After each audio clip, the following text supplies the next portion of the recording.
Cuando se retiraron los magos, el ángel del Señor se apareció en sueños a José y le dijo: levántate, toma al niño y a su madre y huye a Egipto. Quédate allí hasta que yo te avise, porque Herodes va a buscar al niño para matarlo. José se levantó, tomó al niño y a su madre de noche, se fue a Egipto y se quedó hasta la muerte de Herodes, para que se cumpliese lo que dijo el Señor por medio del profeta: de Egipto llamé a mi hijo.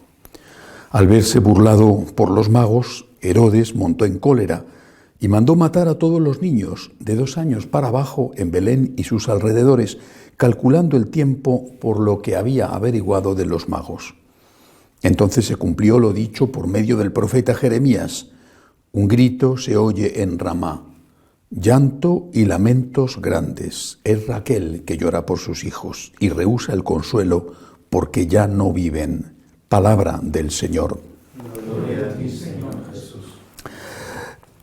La escena de aquellos niños, aquellos bebés asesinados, algunos de ellos seguramente junto con sus madres que no los dejaban matar, esa escena ha golpeado siempre la sensibilidad humana.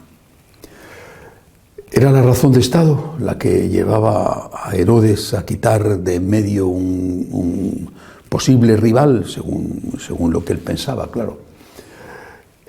Era la ambición, era el egoísmo, pero las víctimas eran reales, eran niños totalmente inocentes. Con su muerte hicieron 2 cosas. Primero, defendieron y salvaron al Hijo de Dios, porque fueron como los soldados que van al frente a defender a la patria y mueren por defender a su país y a sus familias.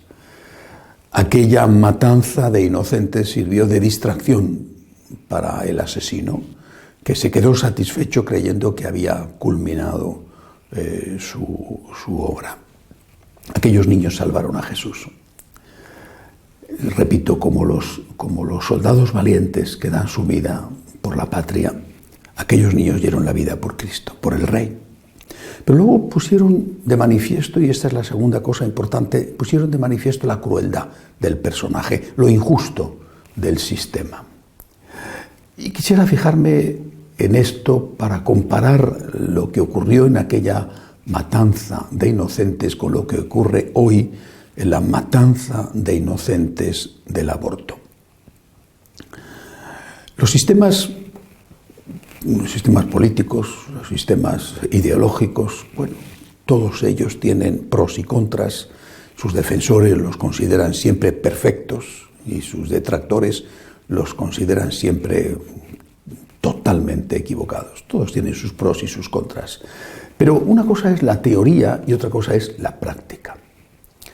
Recuerdo perfectamente cuántas veces San Juan Pablo II decía que una democracia que no tiene límites es una democracia no solo incompleta, sino es una democracia imperfecta e incluso peligrosa.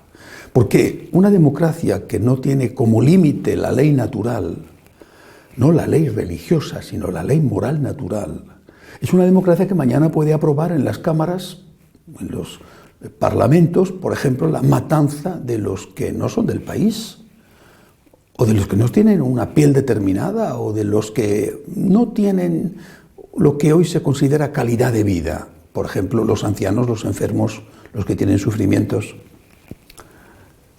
No basta para que una democracia sea auténtica, no basta que una ley se apruebe por mayoría, tiene que haber unos límites.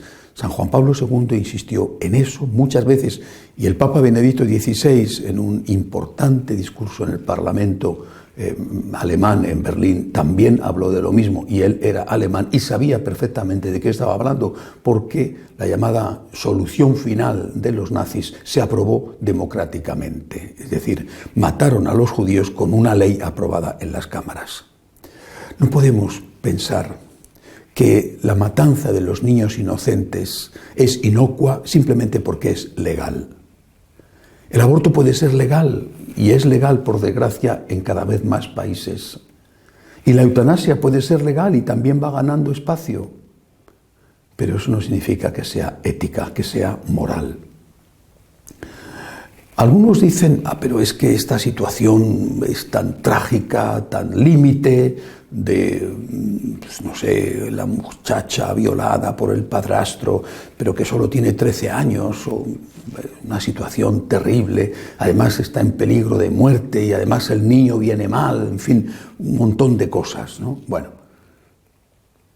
¿es posible que en un país como España, por ejemplo, donde no hay niños, en un país como España se maten 100.000 niños en un año? Hay 100.000 adolescentes de 13 años violadas por sus padrastros y a riesgo y a punto de morir. Por favor. La mayor parte, la práctica totalidad, la totalidad, son eliminados porque económicamente nos perjudican a las familias, porque hay que tapar seguramente también algún caso de infidelidad conyugal, no solo con el cónyuge que vive en la propia ciudad o en el propio país, sino con el que se ha quedado en el país de origen y a ver cómo le explicas que has tenido una aventura cuando estás de inmigrante fuera de casa. Entonces, el camino es aquello que Juan Pablo II decía, la cultura de la muerte. ¿Hay un problema? Acabamos con el problema matando. Eso es lo que demuestra la injusticia del sistema. Un sistema que puede matar inocentes no es un sistema justo. Es un sistema defectuoso e incluso gravísimamente defectuoso. Una democracia que no tiene límites es una democracia que puede convertirse en un peligro para los débiles, para los inocentes, para todos aquellos que son considerados en algún momento desechos, llamados a ser descartados. Podemos estar hoy muy preocupados, y bueno, yo no digo que eso esté mal, ¿no?, por la salvación de determinadas especies animales que están en riesgo de extinción. Se habla y siempre se dice las focas o las ballenas o el oso polar, salen reportajes muy emotivos de la escasez de estos animales, algunos de ellos bellísimos.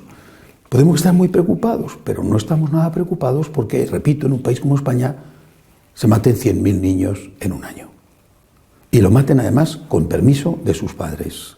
Eso parece que no preocupa nada. Está más en peligro la especie humana en el vientre de su mamá que la foca. Hay más leyes para proteger a la foca que para proteger a el niño en el vientre de su madre. Y esto no tiene ninguna justificación.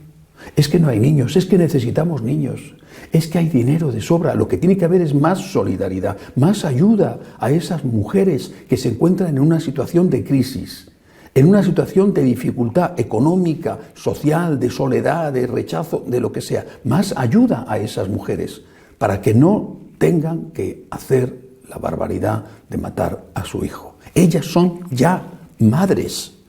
No son madres en el momento en que nace el bebé, son madres en el momento en que el bebé está en su vientre, porque ha sido concebido. Son ya madres.